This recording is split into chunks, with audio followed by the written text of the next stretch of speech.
This is 91.3 FM, WCW in Worcester, Massachusetts, the Dr. Chris Radio of Horror program. And tonight on Radio of Horror, we have the author of horror fiction and dark graphic design, a mistress of the macabre, Jenny Ashford, on the show with us. Thank you for coming on the show with us, Jenny. Thank you very much for having me on. Jenny, you're a horror and paranormal writer and a barfly. Yeah. I'm hung every day as it happens. Yeah. No, it's it's just a once a week thing, twice a week sometime. That you're a barfly? That's all. Yeah, kind of. Are you a barfly like in the Fables Wolf Among Us? Not in the Mickey Rourke sense, but just in the like to hang out in clubs kind of sense. Oh, okay. I was thinking more like the barfly from Fables Wolf Among Us. Yeah. For anyone not familiar with your work, tell us about what you've written and who you are. Okay. Basically, I started writing horror probably, when I was a little kid, really. But I guess my first published one was about 1994. And I've been really kind of into horror my whole life, ever since I was a little kid. And it's all I ever wanted to do was write horror.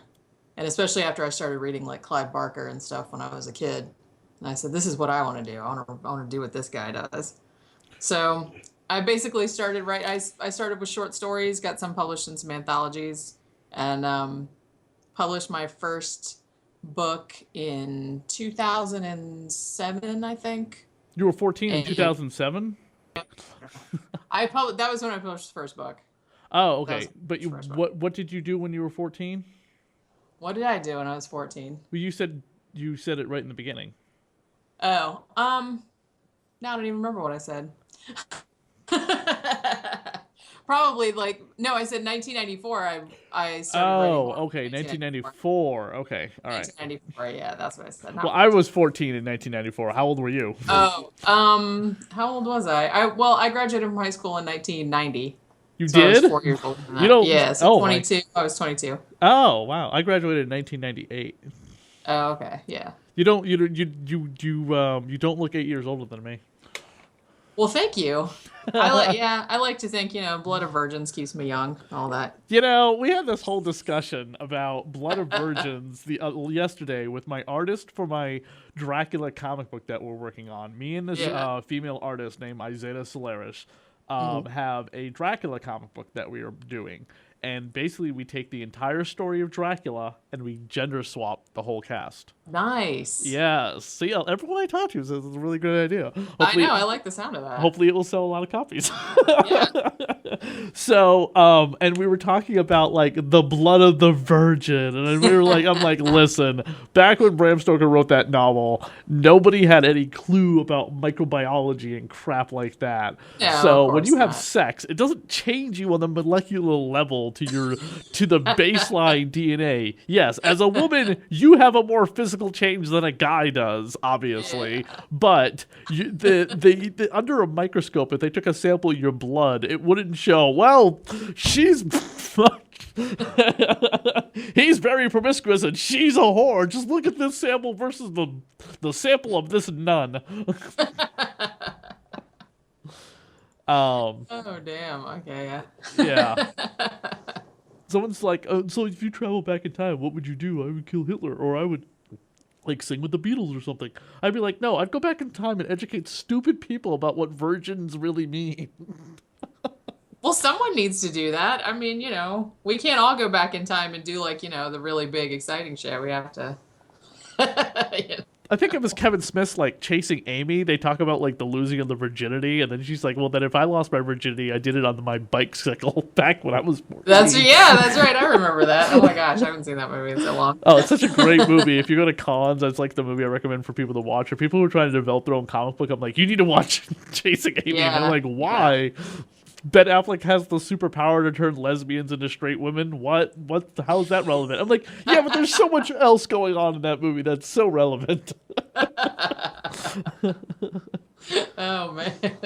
Yes. Oh. Yes. Sad Fleck has amazing powers. Yeah, I guess so. That's his new nickname, Sad Fleck. Sad Black. Okay. Yeah, because you look at him during his interview with Henry Cavill for Batman versus Superman, and he is sad. He just kind of has that kind of face. It seems like No, no, Batman versus Superman was like terribly like destroyed with the critics, and Yeah, I heard something about. Well, even when I and saw he's in the middle of getting divorced because he cheated on his wife, and yeah, because he's a douche. yeah, he really comes across as very douchey. It's like, well, that's what you get. Yeah, it's like, yeah, why? I don't understand where he gets off being sad about it now. I'm like, it was your fault, dumbass. Yeah, Captain America would never cheat on Elizabeth Olsen, who he's actually dating, his co-star from the frickin' movie he's in with her. No, you had to cheat on your wife, frickin' Electra with the nanny. But yeah, that's neither here nor there. Anything to do with this interview. That's all right. It's a tangent. It's a tangent. It's a tangent that we completely edited out because it's fucking stupid and not really anything relevant. So, name some of the books that you've written and what they're about. Okay. Let's see. The first one I think I published was called Bellwether, and it was about. It's kind of about a group of friends, and they rent this old house, and they're gonna like turn it into like an art space, like a museum type of thing. And this magician used to live there, and he disappeared under like mysterious circumstances. And there's like all this really weird stuff going on in the house, and like they all start having like these nightmares about stuff behind the walls, and then there's like this weird cult of people that come and they trying to get in the house and stuff like that. That was my first novel. And then I did 2 books of short stories.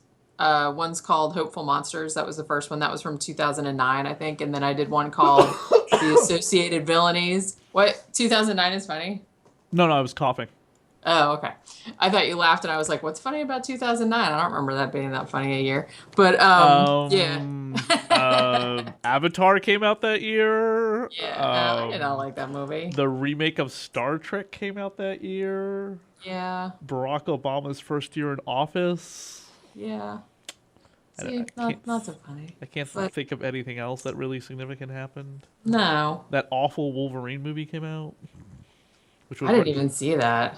I see almost no movies. Anymore. I don't know why. It's completely retconned out of continuity. If you saw Days of Future Past, it's not in continuity anymore. If you saw the new trailer for Apocalypse, you definitely know it's not in continuity anymore. Oh, okay.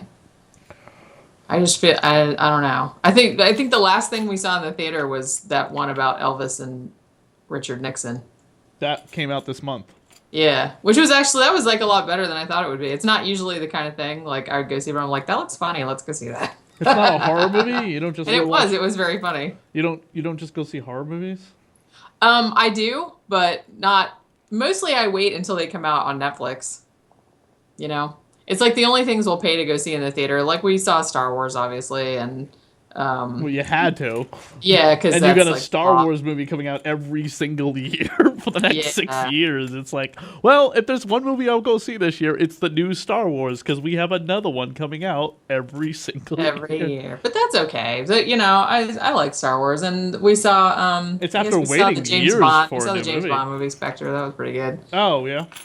And what was the Britishy haunted housey one? Crimson something. Crimson Peak. Crimson Peak, yeah. Yeah. I liked that. My boyfriend did not like that. He was like, that was so girly. I just can't. It was a little feminine in the story. It was more a gothic romance than a horror movie. Yeah. But it looked great, though. Yeah. Loki banging his sister. Very Game of Thrones. Yeah. It was super. Yeah, there was some interesting family dynamics going on in there. Yeah, there's some Game of Thrones stuff going on. Definitely. But now on your actual site that you have, you cover reviews as well. Yeah, like in a haphazard sort of fashion. I used to just review old movies because I like old movies. But lately I thought I didn't want to be like one of those crabby old farts that was kind of like, hey, old stuff is always better. You know what I mean? I didn't want to be like that, so I said, well, I'm going to go on Hulu and just watch like new stuff. And then review new stuff. Well, you should do it like that, but like have like an outfit, kind of like you do in your pictures. You know what I mean? Like the one where you're all in the black with the the boots that have like 12 belts on them and stuff like that. Yeah, You know those are what I like my mean? favorite boots. I wish they kind of fell apart because I've had them for years and years, but With the skull, belt buckle and the yeah. corset that just like really just shows you off and everything, and that just be your whole like get up, and then you just start doing bad movie That's reviews. kind of my regular getup. I mean, Oh, that's not like a thing. honestly, it's kind of funny because I think a lot of people Think like that's obviously I look like that when I go out like to the clubs and stuff, but I think people think that that's like a costume, that's I'm like, no, that's pretty much.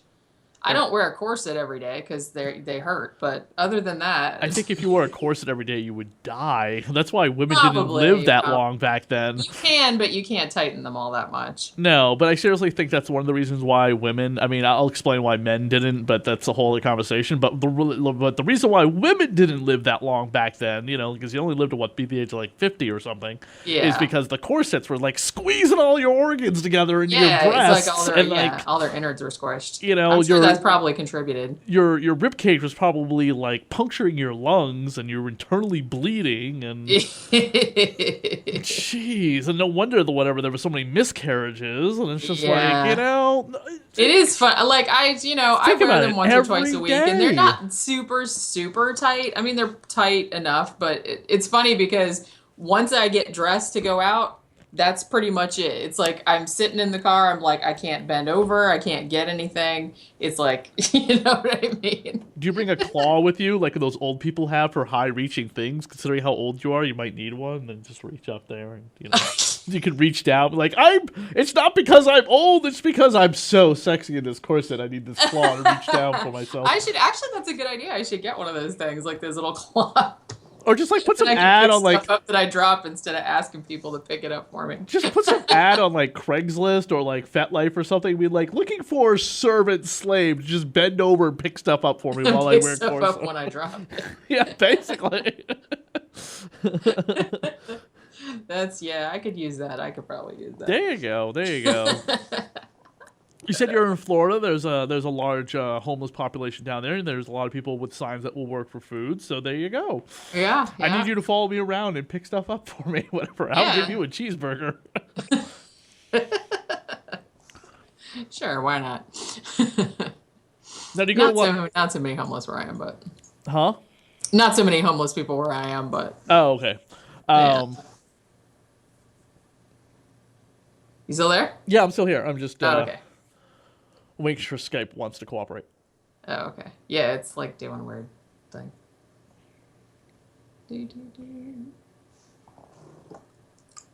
Now, is being a writer your full-time job?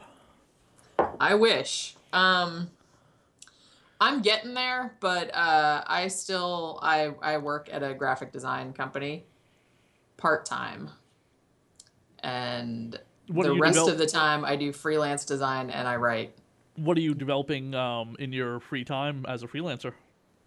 Most of that's graphic design that I do for mostly bands and, clubs around here. Like I do a lot of the posters and stuff.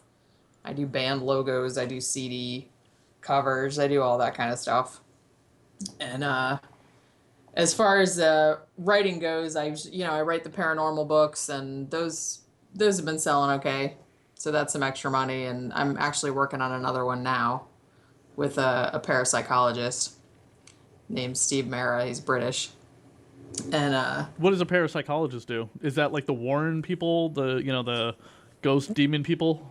Sort of, but he's more he's very like serious and scientific about it. Like, he goes and investigates like weird phenomena, but he's the first one to say, man, this is fake, because he sets everything up and records everything. And that was kind of one of the reasons that I approached him and wanted, because he read my first paranormal book, The Mammoth Mountain Poltergeist, and he really liked it, and he reviewed it for his magazine. And then he said, hey, I got some cases if you want to write them down. And he's like, because I don't really have time to do it. Every time he says the words phenomenon, you should just jump up and go, doo, doo, doo, doo, doo, doo. And then just have him go, what? But seriously, you do it like have with the no giant idea like what lips I or was whatever. Doo, doo, doo, doo, doo, doo. That would be funny. If I remember, I'll do that next time. Now tell us a little bit about the 2 short stories you sent over to us, which would not open, by the way. Hopeful Monsters and Associated Villains. Villains, yeah.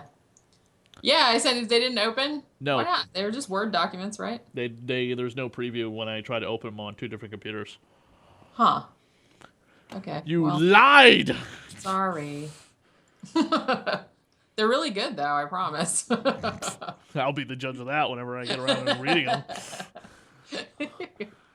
Actually, short stories is kind of my preferred medium to write in. Like, I've written a couple novels, but I find them, I don't know, because I have a really short attention span, and I kind of get bored and sidetracked. Like, if I try to write something really long, like, and I forgot what I was doing at the beginning, and I'm like, where was I even going with this? I don't know. So short stories are much better because I can just write them like in a day or two and just be like, done. All right, now I can move on to the next one instead of just having to live with the same story for like months at a time. I have a hard time doing that. I've done it a couple times, but I don't enjoy it as much. What type of horror really draws you in? What gets you going? I really like... what switches you on into the dark side of things? I really kind of like real like ambiguous stuff, and I tend to like stuff that's not easily classifiable, stuff that's like really, really disturbing. It doesn't necessarily have to be gory, although I like that. But are you talking about like High Tension or something? Yeah, I did like that. I mean, it's probably easier to say like with like probably my favorite horror books are like old ones. Like I really liked Haunting of Hill House, Shirley Jackson, and Harvest Home by Thomas Tryon. And because they were just so like insidious, you know what I mean? They were just like really creepy and eerie, and they kind of snuck up on you, and I really liked that. And I like stuff like House of Leaves and that kind of thing. So I'm kind of more into that than I am into like, just like straight up, zombie stories or whatever. Or like Manos, The Hands of Fate. I know there's a lot of that connected to your sites, and I'm like, what is wrong with this woman? I have a soft spot. Well, I'm a big fan of Mystery Science Theater, so I have a warm spot in my heart for Manos. I have no idea what that show is. No, I'm kidding. You don't know what Mystery Science Theater is? No, I know what Mystery Science is. Mystery Science Theater 2000 is my favorite TV series of all time. I've had Trace. I was gonna say. I've had Trace Bellamo on my show twice. No way. Wayne. That's awesome. Yeah, you can go on to Radio Horror on YouTube, and everyone else listening to this interview can go on to Radio Horror on YouTube and check out my interview with Trace Bellamo. Oh, man. Okay, yeah, I'm totally going to do that. Yeah, it's about a 45-minute long interview, and he's going to be at a convention here in Massachusetts next month that I'm also going to be at called Scaricon. Him and Frank Contiff will be there. Oh, man, that's so cool. Yeah, I haven't had Frank on yet, but I'm kind of working that out. And Mary Jo Phil is going to be on the show later this year. Nice. I love her. Yeah. She was so great. Like, I know a lot of people like were kind of like, oh, Pearl, but I was right there too. I was like, who the fuck is this woman? And God, she is annoying. And then afterwards, I'm like, oh, I actually like the Pearl episodes. But at the time, no. I actually ended up liking the sci-fi era episodes better. And I'll be sure up and tell her that. I'd be like, listen, it took me a while for you to grow on me, but I really appreciate like the sci-fi shows later on. Do you get that a lot from fans? And I'm going to be like, I want to be honest with her. It's almost like people didn't like him at the time. It's like, it's not the same and blah, blah, blah. And I can see that, but it's not so much. It wasn't so much Mary Jo Phil. It was the goddamn annoying monkey guy and the brain guy. Yeah, I like brain guy better than Bobo. Like Bobo he had his moments. Like I loved I don't remember what episode it was now, but the one where he was making the sandwich out of the brain of the observer's brain. Yeah. Like at the end, and it went on for like a really long time, and it just, oh my God, that killed me. I don't know why I thought it was so funny, but I loved the ones that just went on and on and on. Now, on your website, I also noticed, because we cover this once in a while, mostly around Valentine's Day, but you have links, tags for erotic horror. Do you write erotic horror?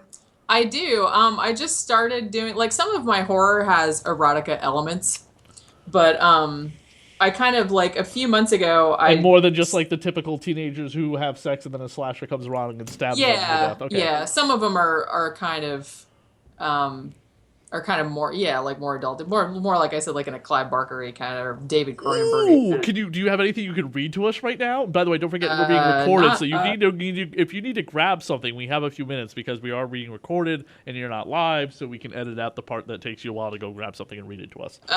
actually, I don't think I have any of my print books around, unfortunately. Did you ever seen the website called Cinefix? I've heard of it. That sounds familiar. They do all sorts of reviews and fun stuff or whatever, like any other YouTube show. But they do this great segment, which is comparing, contrasting the book to the novel. I mean, the novel to the movie. Yeah. And their latest episode is Hellraiser. Nice. And I hadn't read Hellraiser in so long, I completely forgot. Like, oh yeah, Pinhead is a woman actually, not a man in the book. Yeah, that's right. And like they're like describing like why like the scene is like not in the movie the way it is, how Frank is brought back to life or how he dies is like Pinhead is like like torturing him and pleasuring him at the same time, and he's jacking off and he spews everywhere, and then when he dies, his brother comes in and of course he cuts his hand and he's dripping the blood everywhere, so his brother's blood mixes with his semen all over the floor and brings it back to life. That's right. I had forgotten about that too. I haven't read that in a long and I'm time. like, oh my god, I completely forgot that's in the book. Jeez, a lot of Clive Barker stuff they couldn't really. No wonder he directed his own movie too. Yeah, well, he probably did put it in there, and they said, "No, Clive, no." No, Thinking. what are you doing? What is wrong with you? It's not allowed. You know, this is very homoerotic, and of course, little did they know. Yeah, they didn't know at the time. No, I don't know if he was out at the time, but I mean, I don't think he was. I don't remember him coming out until much later. But you read his stuff and you watch the movies, and you're like, wow, this makes a lot of sense. This is like He-Man makes a lot of sense. And then, of course, poor Clive had to cancel his book tour for the Scarlet Gospels. Yeah. Because he's got health problems. Yeah. And I still haven't read that. I haven't read the newest. I read Mr. Be Gone. Oh, it's on. It's been a year now. It's in paperback. Yeah. It takes it takes like 8 months to a year for something to come out in paperback. So yeah. It's a little cheaper than it was when it came out. So I usually just get them from the library. I know that's terrible, but. what is this library that you speak of? I haven't been for a long time. I used to go every couple of weeks and just I'd get all the new books from the library. So is your stuff cheap? Is your stuff like Clive Barker in that really twisted erotic horror kind of way? Some of it is, yeah. Some of the stories are, and then but I said, well, I'm gonna do like just some kind of more straight up erotica stories. It didn't really have much horror elements, and I just did like short stories, and I just put them up on Smashwords, and I only have like 5 up there now, and I have 2 more that I'm still working on that I haven't got around to finishing yet because I have a million other things that I'm working on. So, but you know, they'll get up there eventually. I just kind of write one when I have time. You know, they're not super long. Have you ever thought about developing like a screenplay or anything? I have thought about it. I actually wrote one a few years ago, but it sucked, and so I don't really want anybody to read it. But you know what I've been wanting to do for years and years, and I don't really know how to go about it. But one of my favorite short stories ever is from, I guess it was from the 1920s, 1930s, something like that. And it's called The Triumph of Death by H. Russell Wakefield. And I would love to adapt that as a movie. And it's from the 1920s? I think so, but maybe 30s. So I'm trying to remember what the first... I don't think it's in the public domain yet. I was going to say, is it before the copyright law came into effect? Yes, that's what I was trying to figure out, and I thought I found the when did the copyright person that owned the copyright, and I contacted them, but I never heard back. Yeah, I was wondering, when did the copyright law come into effect? Yeah, I'm not sure exactly. It's copyright law is just so complicated. I should probably like ask a lawyer about it or something if I wanted to. No, but if it's in public domain, I mean, if it was printed before the copyright law is in effect, then it's it's public domain because everything was. So, but I mean, I could turn some of my own stuff into movies. I guess I've been toying with that idea too, but I would really love to adapt that because I think it would be a great movie. Is there ever is that like your one thing you've always thought about adapting into a film or some type of medium beyond what it is? Yeah. That's I don't know why. It's just I read that story first when I was a kid. Probably it was in one of those Alfred Hitchcock Presents anthologies that they published like a million of back in the 70s or 60s and 70s. And it was in there, and I read it when I was little, and I was like, man, that is like, what a great story. And I just kept seeing it like in my head, and as I got older, I just kept rereading it. I'm like, man, I wish I could turn this into a movie. Maybe someday I will. I'll get the rights and write a screenplay and see what happens. There's a book that I read when I was a teenager, and I have a copy of it still now. I found it at the library when I went to the library. And I've always, it's something I've always like, God, I would love to adapt this into like a comic book or turn it into like a film. Of course, the film would be like, budget would just be ridiculous. It's got, because it starts off like in 932 AD. And goes till 1992 or 4 or something, like the late 80s, early 90s when the book was published. So I'm like, there is a lot to cover in this. It's not like you can just cut this part out. I mean, there's like, okay, so there's the characters created, and her father was like this Viking kind of guy, and then she gets married, she's got a couple kids, but still it's in this this old, like, that middle ages kind of setting. And then there's castles, and then, it becomes kind of Victorian London after a while, and then and then we eventually get to the present day, but a lot of the book is well before the 20th century. Yeah. Yeah, that sounds like it would be, that sounds like it would be better as like a mini series. Yeah, a series, like a TV series. Yeah, and I've never been able to track down the author. I didn't even find out, if she's still alive or whatever, just to be like, hey, this is great, and I want to totally do something with this, or turn it into a comic book, or something, which might be a little easier than trying to adapt it into a movie. With a budget I don't actually have access to. Right.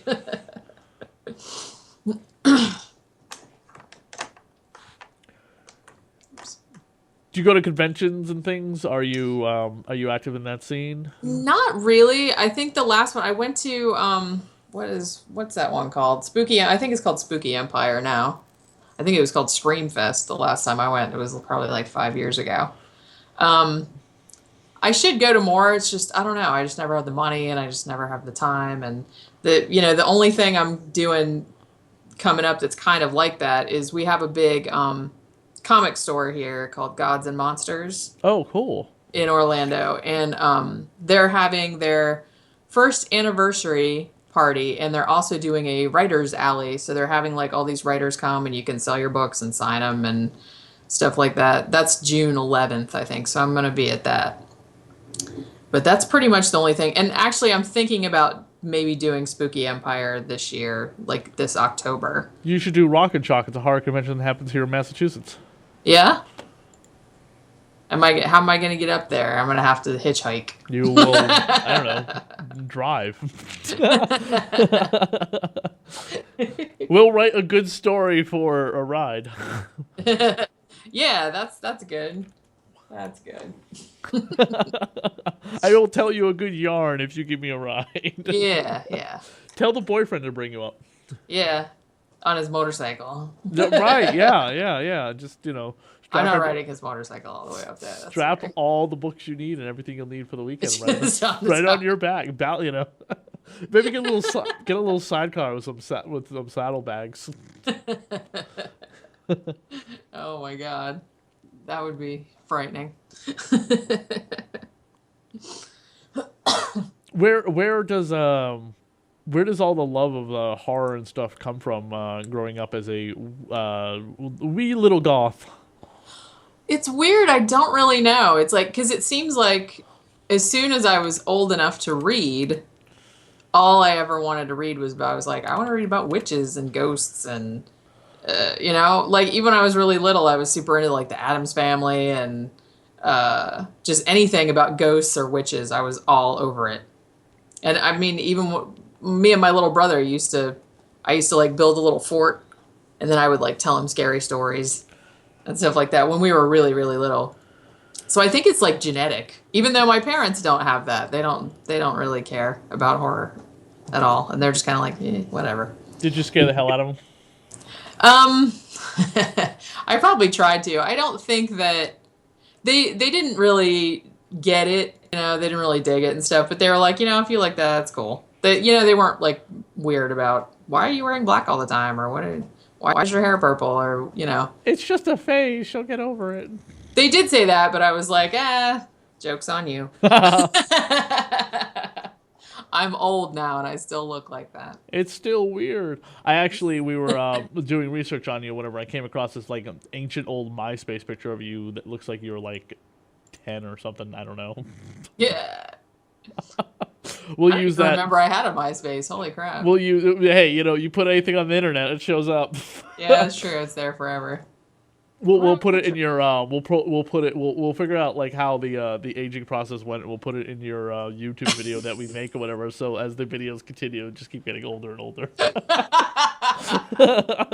my god. And then you should put one at the very end that's like a mummy or something.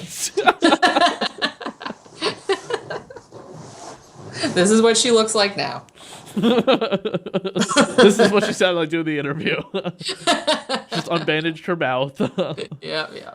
She keeps these photos up to draw in evil, to draw in the young, to siphon them, their energy or whatever, thinking that they're gonna be getting this, this gothic goddess or whatever, and then she's all Yeah. See, that's what happens when I pull my face off. It's all just I don't know. I've held up pretty well, I think. I think I don't know. Maybe I don't know if it's the alcohol pickling me or this is the beauty tips part of the show now. Yeah. Just saying. I'm kind of hoping for immortality, but I was like, maybe it's a good sign. Maybe that means I'm not gonna. Maybe it's like a picture of Dorian Gray thing. Maybe I have a portrait of myself somewhere that's Benjamin all ratty looking. It's Benjamin Button. It's kind of all backwards. Yeah. I was born an old lady.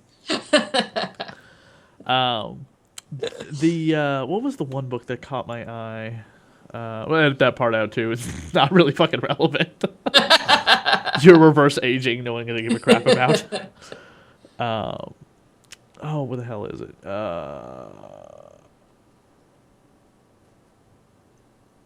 Okay, so there, you talked about that guy, the paranormal investigator that you'll be hanging out with, and you have paranormal nonfiction on your site as well. Are you a big believer in ghosts and the paranormal and demons and angels and all sorts of other weird crap? Strangely, no. So you don't believe in ghosts? You do I'm not actually believe a in total skeptic. I don't believe in ghosts at all. Okay. And you're a woman of science. Yeah, I'm a total science dork, and I just didn't really believe any of that stuff. I mean, anybody would tell me that and be like, okay, whatever. So so if some guy came up to you, I'm a vampire, you'd be like, yeah. Well, I've had some people do that. Or how about these people who's like, I'm a werewolf? Really? Yeah. Okay, I'm gonna piss you off, and I want you to turn into a werewolf and kill me. How about this? I'll wait. This gun, if I shoot it at you, will it kill you right now? But officer, he said he was a werewolf and he was going to kill me. I have a right to defend myself. So I unloaded the gun at him. Your Honor, case closed. It wasn't even silver bullets and he still died. So not a werewolf. Not a werewolf. I don't get it. But it's weird how it kind of happened because... I would love to have a psychologist come on and talk about those people because I think those people are crazy. Yeah, they are. They are. I've met a couple like that. I've never met any werewolves, not yet. But you've met people who claim to be vampires? Oh, yeah. Yeah. Oh, yeah. There's it's not so much anymore. I think it was like bigger in the goth scene in the 90s. Oh, yeah. Like, because Neil Gaiman was writing Sandman at the time, and like everyone was into it. And, there's that famous scene in John Carpenter's Vampires where James Woods is explaining to the Padre about what vampires are really like. Yeah, he says they're not a bunch of fags running around in formal wear with their Eurotrash accents trying to seduce you. They don't lie in coffins lined with taffeta. I'm just listening to this. I'm like, I love playing this for somebody who's never seen this movie. You'd be like, let me give you John Carpenter's interpretation of what vampires are really like. It's funny. It was like I was more into vampire like fiction and stuff when I was younger. Like I liked Anne Rice and stuff like that. Of course you did. You were a woman. Is still one of my favorite movies. But lately I'm just like vampires. Well, it's because the Twilight destroyed it for a lot of people. I mean, True. we got oversaturated with vampires. Yeah. You know, I mean, really, we can you name anything related to vampires in the last like 2 years? You can't because there hasn't been No. anything. Yeah, it almost like it completely dried up. Now, I did hear yesterday that they're rebooting Interview with the Well, Vampire. it's been 22 years, so Yeah. it's like, Which I don't know how I feel and about that. Like I kind of liked the original, like even though I really don't like Tom Cruise, and I I still don't I in that think movie. I think if they actually did all four books correctly, like one movie per book, like the Harry That's what Potter I was gonna movies. say because I really didn't like, and the sucky thing about it is that I heard that they're gonna do the same thing again. That they're gonna make Interview with the Vampire, with Vampire Lestat thrown in there. I'm like, why would you do that? They're two Oh, they're gonna do totally that? That's so separate books. Yeah, I stupid. think they're gonna do it again, like for the reboot. Oh, I don't then they're understand already why they would ruining do it. that. They're already That's gonna ruin it. I mean, those yeah. Interview with the Vampire is such a huge standalone movie by itself. I mean, yeah, so much happens in that book, and actually, Vampire Lestat, I think, would make a good movie just on its own. So I don't know why they feel the need to just like kind of cram little pieces of it in Interview with the Vampire, and then just we're moving on to Queen of the Damned now. Yeah, I mean that's what the whole the first 20 minutes or 15 minutes of Queen of the Dam is the vampire Lestat, Right. which they said they didn't feel like they could adapt in the movie. I'm like, it's about a vampire who rises up and becomes like the world's greatest rock star. How Yeah. is How can that? you not? How can that not be a movie?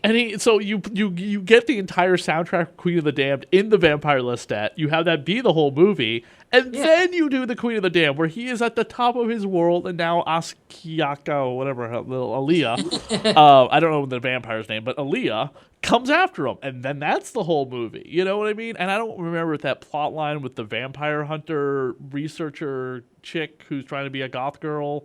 You know what I'm talking Yeah. about? I don't really. It's been a long time since I I read don't it, know but if I that don't. part's in the book or not. I mean, that was kind of my favorite part, only because I really liked that actress and her look. But Yeah.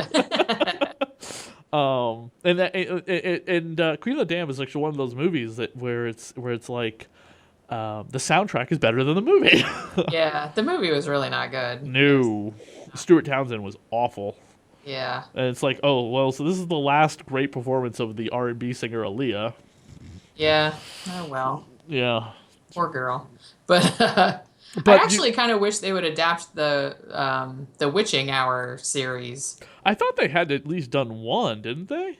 I did they? I don't know. Maybe they did and I missed it. Like And I said, I try to keep track of like the new of all the stuff, but I can't.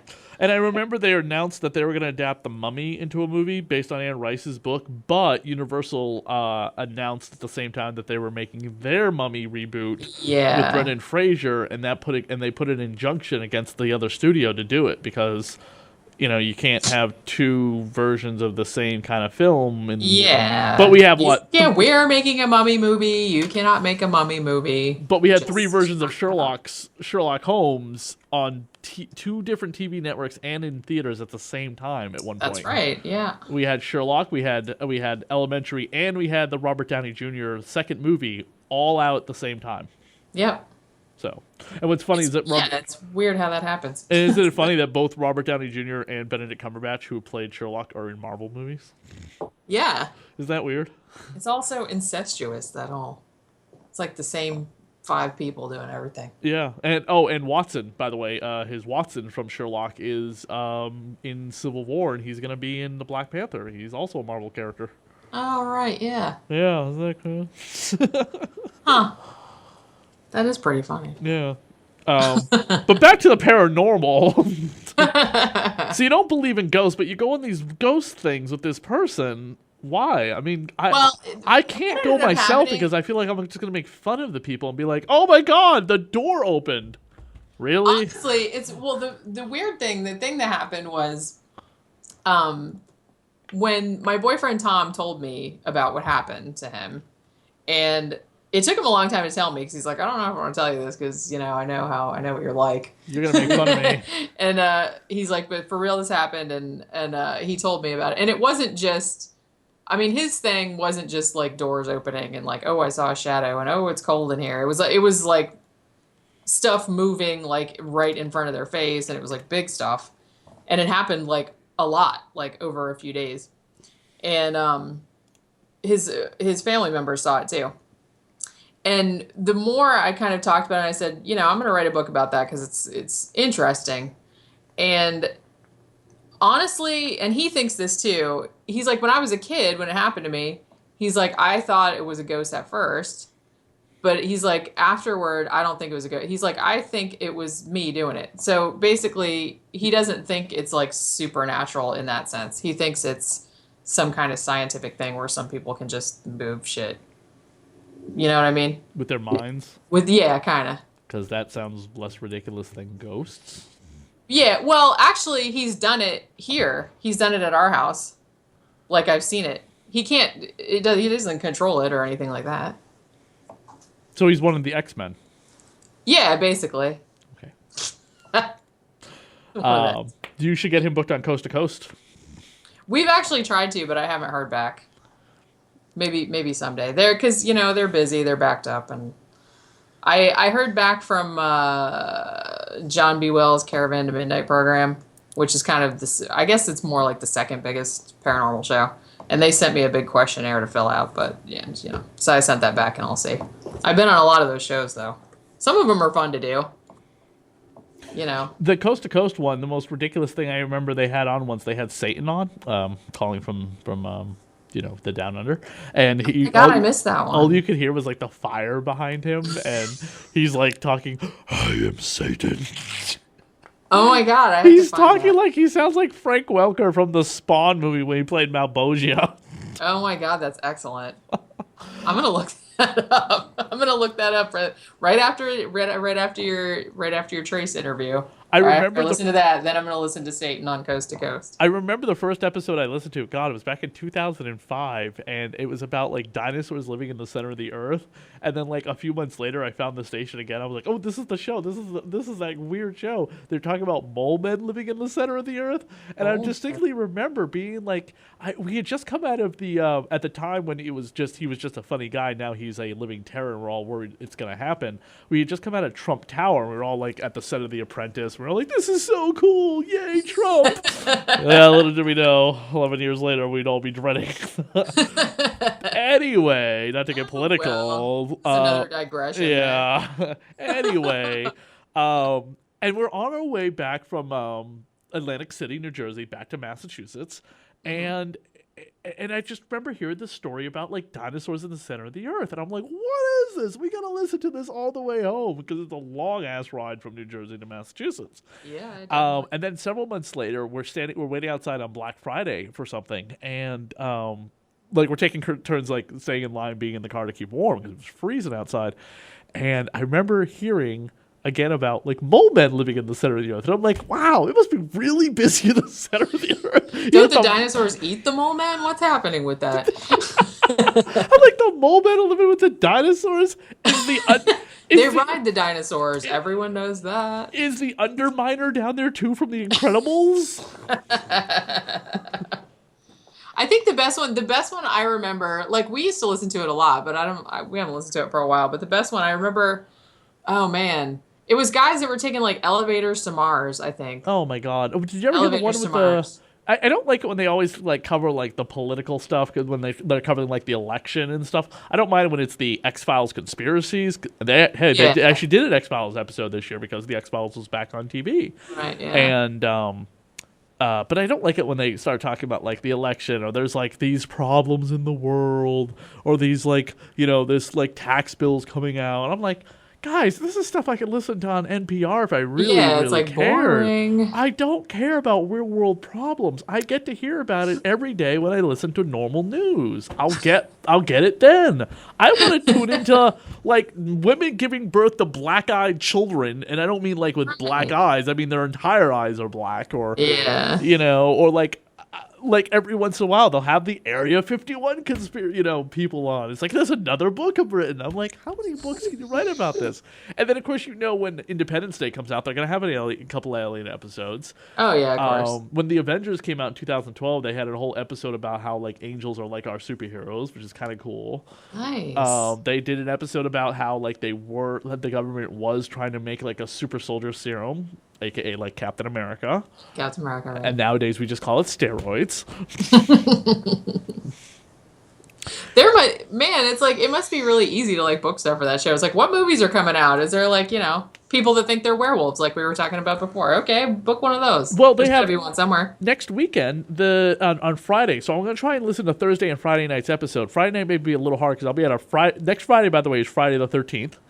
Yes, it And is. there's a Friday the 13th double feature happening at a camping ground by a lake here in Massachusetts. Wow, that's cool. Are Isn't they gonna it? like have somebody dress up like Jason and jump out from the I tree? know! It's so cool. They better if they have shit together. Are they going to be doing part 3 in 3D too? They're going to hand out 3D glasses to everybody. Oh damn! I Yeah. liked part 3. And but the same day there's a movie called The Darkness that comes out. Yeah, I just saw a trailer for that. Kevin Bacon's in it, and it's based on a supposed true story about how people have reported taking Native American artifacts from the Grand Canyon and bad things happening to them later on. Now, if you take a rock or a tree or whatever, that's not a big deal. But you're taking stuff where, like, the white men shot the freaking Indians and they fell over in the cliff and died or whatever, so their graves are basically in the Grand Canyon, which is true. And you're taking stuff from there. It's like cursed stuff, the ancient Indian burial ground. Yeah. And this has been made into a movie, and I guarantee Coast to Coast will have an episode about it. Oh, I'm sure. They did an episode starring I can't remember the name of the movie. It starred Ashley Greene from the Twilight movies, Sebastian Stan, who's Bucky in the Captain America trilogy, and the Winter Soldier, and the guy who played Draco Malfoy in the Harry Potter films. Oh, okay, yeah. There are these 3 people who are trying to like talk to ghosts or something like that, and they screw it up. And they had the guy who wrote the book about the real incident at the college that happened, and he's like, why did Hollywood actually make this story? Because this story is so messed up, but they made this other story. There was a movie about a father played by Jeffrey Dean Morgan who buys his daughter like a Dybbuk box, which is like a Jewish wine box. Oh, yeah. And that story, Entertainment Weekly wrote a big article, like a huge, like 3 There or 4. was actually, that was on Paranormal Witness and on A Haunting. There was like a 3 or 4 Dybbuk box story. There was a 3 or 4 page article in Entertainment Weekly about it. Yeah, and again, that like went viral. I don't know. I first saw it like they're talking about the real story that really happened. And Yeah, you're reading like- it going, wow, that is insane. If that's true, why did they make that into the movie? No, they just took the MacGuffin and turned it into a movie. It's like Right. It's like if you found out the puzzle box from Hellraiser was real or whatever, or supposedly real, and people were seeing really these horrible sadomasochistic images, or maybe they were doing this to themselves or to their loved ones or their wife or their husband, the things that were done in Hellraiser because of this box, this ancient supposed puzzle box. I'm like, that would be really cool to make into a movie. It'd be really horrifying, but Yeah. I don't like I haven't seen, like I said, I haven't seen a lot of the newer horror movies. I like some of them look good. Like The Darkness looks like it might be okay. I don't know. I might see it. I'd probably wait for it to come out on Netflix. Now, on my blog, I do a series called Hulu Horror Double Feature. Like when I'm bored, I just go to Hulu and pick a random new horror movie and watch it, Yeah. and then watch the next one that comes on, and then I review them. And I've actually seen some decent ones on there. Some of them were shitty, but like, name a couple before we let you go. I think I saw a pretty good one today called Occupant. And it was kind of like an updating of The Tenant, the Roman Polanski movie. It was kind of a similar vibe. When did that movie come out? Before or after he went nuts? What, The Tenant? Yeah. Oh gosh, that's 1968. Okay, so that was before he went nuts. Yeah. Okay. Yeah. It was his second. It came out after Repulsion. I can't remember if it came out before or after Rosemary's Baby. Okay. It was right around that time. It's like though. Polanski movies. I'm like, I can't watch him anymore after this. They're so good. Like those 3, I really like them. But yeah, I can see how. Like I haven't seen any of his newer ones, but yeah, ew. But yeah, this one was called Occupant, and it was I think it was from 2011, 2012, something like that. And it was kind of in the same line as that, so it was like really cool. It was had kind of that ambiguous, like you're not really sure what's going on kind of vibe, which I like. Yep. And I like ghost stories. I like haunted house movies, as long as they're not too over the top. I don't like a lot of CGI and stuff. I like kind of atmospheric ones that kind of freak you out, just not showing much. Like the original, like Vincent Price's Haunted House. Yeah, yeah. And No. actually, one of my favorite horror movies is The Haunting from 1963, Was that based on the Shirley Jackson book Haunting of Hill House, where they really, it's old black and white movie. They show nothing pretty much. was And that the it's like Vincent one of the scariest things I ever saw. was that the Vincent Price movie? No, that wasn't Vincent Price. It was I can't remember who was in it. It wasn't like any huge stars or anything like that. He was in It the was just basically a haunted house. Okay, now I remember. Vincent Price was in The Haunting of Hill House. Yeah, no, he was in oh, what the hell was the name of that movie? No, It's you're on wrong. Haunted Hill. House on Haunted Hill. That's what it was. That's what it was. That's Okay, what you're Vincent right. Price was You're in. right. Yeah, I like that one too. That one was kind of funny, more funny than scary, I thought. Yeah. And then of course like the original 13 Ghosts. Even Yeah, though you that only was saw also like good. 6 of them. Yeah. Well, 6, 13, whatever, close enough.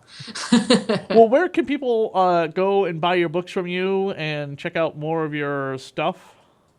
Well, all my books are available on Amazon, and all you have to do is search my name, Jenny Ashford. There I am. I have an author page and everything. And most of them, all of them are in print, and most of them are in ebook also, so you can get them on a Kindle.